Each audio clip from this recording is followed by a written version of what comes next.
கர்த்தருடைய நல்ல நாமத்திற்கு மகிமை உண்டாவதாக.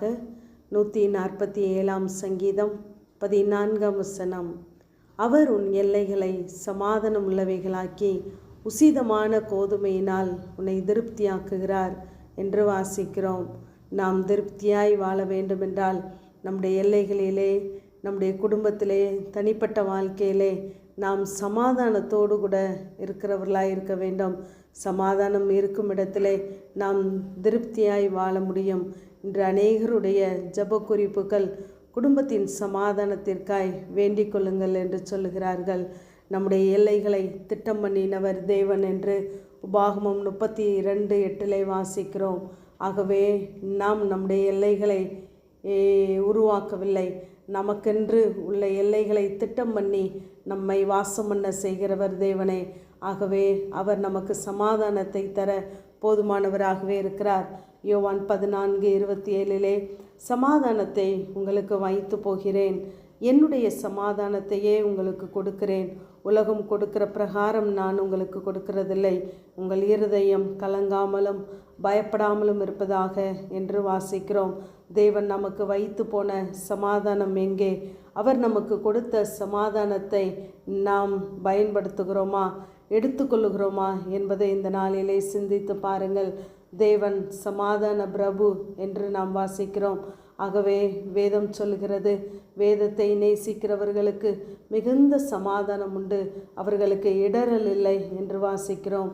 ஒவ்வொரு நாளும் நாம் வேதத்தை நேசித்து வாசிக்கிறவர்களாய் இருக்கும் பொழுது தேவ சமாதானம் நம் இருதயத்தையும் சிந்தையையும் சூழ்ந்து கொள்கிறதா இருக்கிறது.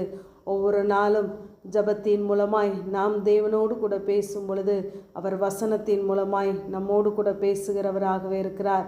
நாம் நடக்க வேண்டிய வழிகளை, முடிவுகளை நமக்கு தெரியப்படுத்துகிற நல்ல தேவன். அப்படி நாம் தேவனை முன்வைத்து செய்கிற, நாம் எடுக்கிற எல்லா முடிவுகளிலும், எல்லா காரியங்களிலும் தேவன் நமக்கு சமாதானத்தை கட்டளையிடுகிறவராக இருக்கிறார். யோபு 5:24 உடைய கூடாரம் சமாதானத்தோடு இருக்க காண்பீர், உடைய வாசஸ்தலத்தை விசாரிக்கும் போது குறைவை காண மாட்டீர் என்று வாசிக்கிறோம். மற்றவர்கள் நம்மை விசாரிக்கும் பொழுது நாம் தேவனுடைய பிள்ளைகளாய் இருப்பதினாலே நம்முடைய எல்லைகள் சமாதானத்தோடு கூட இருக்க வேண்டும்.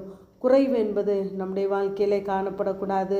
ஏனென்றால் நாம் அவருடைய சத்தத்தை கேட்கிறவர்கள், நாம் தேவனுடைய பிள்ளைகள். ஆகவே தான் தேவன் சொல்கிறார், உங்கள் அலங்கத்திற்குள்ளே சமாதானமும் உங்கள் அரண்மனைக்குள்ளே சுகமும் இருப்பதாக என்று சொல்லுகிறார். இப்படி தேவ சமாதானம் நம்முடைய எல்லைகளிலே, நாம் காண்கிற எல்லா பகுதிகளிலே காணப்படும் பொழுது தேவன் நம்மை இன்னும் அநேக நன்மைகளினாலே அவர் நம்மை திருப்தியாய் நடத்த போதுமானவர். சமாதானத்தின் தேவன் நம்மோடு கூட இருக்கும் பொழுது ஆபத்து காலத்தில் நாம் வெட்கப்பட்டு போகாதபடி நம்மை அவர் காத்து பஞ்ச காலத்தில் கூட நம்மை திருப்தியாய் நடத்துவாராம். அவருடைய ஆலயத்தில் உள்ள சம்பூர்ணத்தினாலே நம்மை திருப்திப்படுத்துகிற நல்ல தேவன். ஆகவே தேவனே, என் எல்லைகளை சமாதானம் உள்ளவைகளாக்கி உச்சிதமான கோதுமையினாலே என்னை திருப்தியாக்கும் என்று ஒவ்வொரு நாளும் உங்கள் வாயினாலே அறிக்கையிடுங்கள்.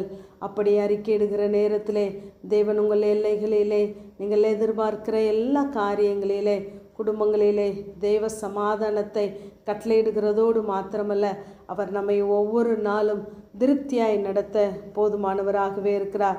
ஏனென்றால் நம்மை பூமியின் எல்லைகளிலிருந்து அழைத்து வந்தவர், நாம் அவருடைய பிள்ளைகள். ஆகவே தேவன் நமக்கு வைத்திருக்கிற சமாதானத்தை நாம் சுதந்திரித்து கொள்வோம். ஆமேன். ஜெபம். பிதாவாகிய தேவனே, குமாரனாகிய இயேசு கிறிஸ்துவின் நாமத்தின் மூலமாய் உடைய சன்னிதானத்திலே வருகிறேன்.